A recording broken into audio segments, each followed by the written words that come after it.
Python அப்படிங்கிற ஒரு லாங்குவேஜில் வேரியபிள்ஸ் பைத்தானில் எப்படி வேரியபிள்ஸ் வந்து யூஸ் பண்ணுறோம் அப்படிங்கிறத வந்து இந்த வீடியோவில் பார்க்க போகிறோம். இப்போ வேரியபிள் பொதுவாக வந்துட்டு பைத்தான் முன்னாடி நம்ம பேசிக்காக சி ப்ரோக்ராமிங்லேருந்து எல்லா பேசிக் லாங்குவேஜில் எல்லா இடத்துலையுமே வேரியபிள் பற்றி நம்ம நிறைய விஷயங்கள் தெரிஞ்சு வச்சுருப்போம். பைத்தானில் வந்துட்டு அதே வேரியபிள் எப்படிலாம் ஒர்க் தான் ஒரு பைத்தானுக்குரிய ஒரு சிறப்பு அம்சம் அப்படின்னு கூட நம்ம சொல்லலாம். இந்த பைத்தானில் வேரியபிள் எப்படி ஒர்க் ஆகுது அப்படின்னா, எப்பயுமே நம்ம வேரியபிளாக நார்மலாக நம்ம என்ன சொல்லுவோம் அப்படின்னா, இட் இஸ் ஒரு மெமரி லொக்கேஷன் இல்லையா, ஒரு ஐடென்டிஃபை ஒரு ஸ்டோர் பண்ணி வச்சுக்கிற ஒரு மெமரிக்கான லொக்கேஷன் தான் நம்ம வந்து என்ன சொல்லுவோம் அப்படின்னா ஒரு வேரியபிள் வந்து சொல்லுவோம். இன்னொன்று என்ன சொல்லுவோம் அப்படின்னா, அந்த வேரியபிள் வந்துட்டு ஐடென்டிஃபையர் கூட நம்ம சொல்லுவோம் இல்லையா. வேரியபிள் வந்து ஒரு ஐடென்டிஃபையர், ஒரு particular memory location particular value வந்து ஸ்டோர் பண்ணி வச்சிருக்கிற இடத்த ஐடென்டிஃபை பண்ணுறதுக்காக நம்ம வந்து ஒரு நேம் மென்ஷன் பண்ணியிருப்போம்.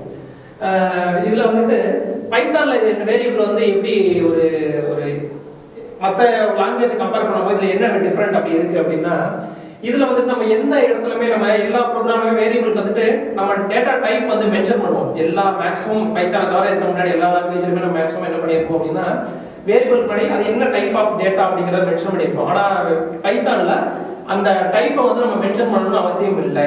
ஓகேங்களா, நம்ம டைரெக்டாக நம்ம என்ன பண்ணலாம் அப்படின்னா, ஒரு வேரியபிள் வந்துட்டு நம்ம a = 5 கொடுத்தோம்னா பைத்தான் எப்படி எடுத்துக்கும் அப்படின்னா, அப்போ வேல்யூ வச்சுட்டு அந்த வேல்யூ வந்து டேட்டா டைப்புங்கிறத இன்டிஜர் டேட்டா டைப்புங்கிறத தானாக ஆட்டோமேட்டிக்காக எடுத்துக்கும்.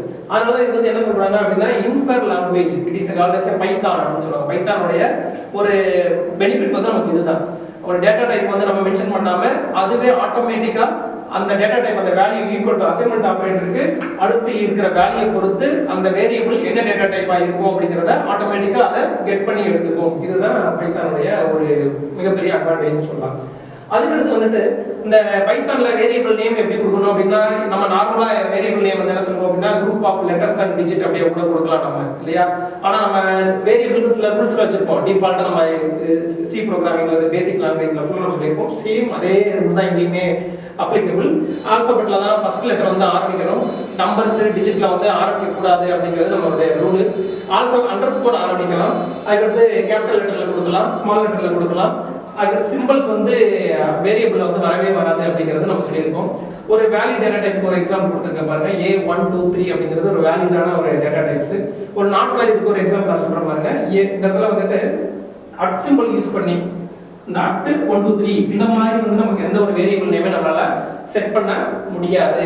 ஓகேங்களா, அப்போ ஒரு இதெல்லாம் வந்து காமனா வேரியபிள் வந்துட்டு ஸ்டார்டிங் நம்ம எல்லா ப்ரோக்ராமிங் லாங்குவேஜ்லயும் நம்ம பார்த்துருப்போம். ஒரு வேரியபிள் நேம் வந்து இப்படிதான் இருக்கணும்னு சொல்லிட்டு அப்ப அதே தான் பைத்தான்லயும் ஃபாலோ பண்றோம். இன்னொன்று வந்துட்டு டிக்ளரேஷன், இது ஒரு மிகப்பெரிய அட்வான்டேஜ் பைத்தான்ல.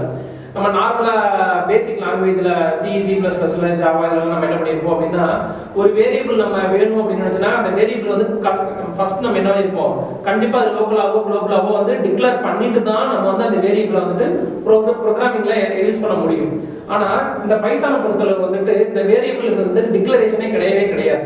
எங்கெல்லாம் நமக்கு வேரியபிள் தேவைப்படுதோ அங்கெல்லாம் வந்து டைரக்டா நம்ம என்ன பண்ணலாம் அப்படின்னா வேரியபிள் நம்ம வந்து யூஸ் பண்ணிக்கலாம். அதுக்கு டிக்ளரேஷன் தேவையில்லை, ஆட்டோமேட்டிக்கா அதை டிக்ளேர் பண்ணிக்கும். ஒரு வேரியபிள் நம்ம கொடுத்தாலே டிக்ளரேஷன் தானா அதை செட் பண்ணிக்கும். ஓகேங்களா, does not bind us to declare அப்படின்னு சொல்லி நான் சொல்லியிருக்கேன். இன்னும் வந்துட்டு இந்த பைத்தான் பொறுத்தளவு வந்து இது பியூர்லி வந்துட்டு ஹை ஆப்ஜெக்ட் ஓரியன்டட் லாங்குவேஜ். கண்டிப்பா எவ்ரி டேட்டா ஐட்டம்ஸ் வந்து எதுல இருக்கும் அப்படின்னா பர்டிகுலர் அந்த டைப் ஆஃப் கிளாஸஸ்க்குள்ள தான் நமக்கு வந்து எல்லாமே இருக்கும். அதனால தான் இது வந்து என்ன சொல்றோம் அப்படின்னா இது purely highly object oriented language அப்படின்னு சொல்லி பைத்தான் சொல்றோம்.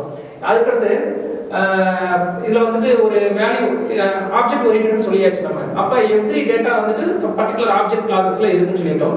இப்போ ஃபார் எக்ஸாம்பிள் வந்து நான் வந்து ஒரு நேம் வந்து பிரிண்ட் பண்றேன், பிரிண்ட் சிவா அப்படின்னு பிரிண்ட் பண்றேன், நமக்கு சிவா சொல்லி கிடைச்சிருச்சு. இப்ப இந்த சிவாங்கிறது வந்துட்டு நமக்கு இன்டீஜர் அந்த ஆப்ஜெக்ட் ஓரியன்டட்னு சொல்லியாச்சா.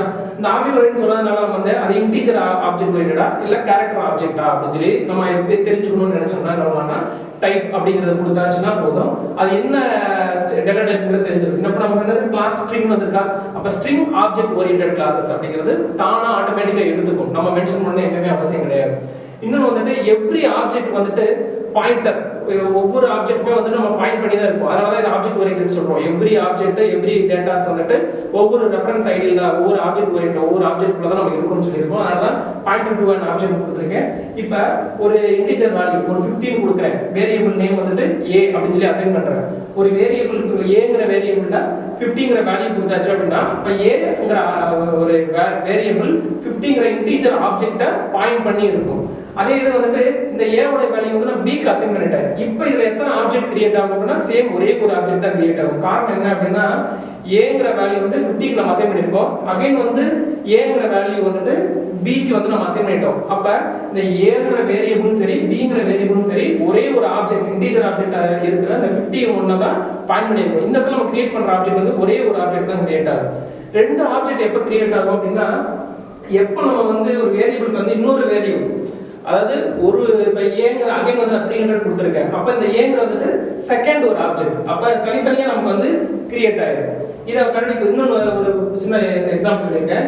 ஐடி அப்படின்னு சொல்லி ஐடென்டிஃபை பண்ணுறது லொகேஷன் நம்ம ஐடென்டிஃபைங்கிறது பைத்தானை பொறுத்தவரை வந்துட்டு ஒவ்வொரு ஆப்ஜெக்ட்டும் ஒவ்வொரு பர்டிகுலர் மெமரி லொகேஷன் ஐடியில் தான் வந்து சேவ் ஆகிட்டே இருக்கும். அதுதான் வந்து பைத்தானில் இன்னொரு ஒரு மிகப்பெரிய அட்வான்டேஜ்.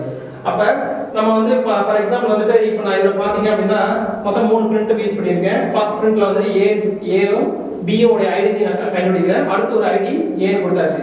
இப்போ இந்த பிரிண்ட் ஐடி ஏன்னா இந்த A50 அப்படிங்கிறது வந்துட்டு இந்த லொகேஷன்ல இருக்குன்னு அர்த்தம்.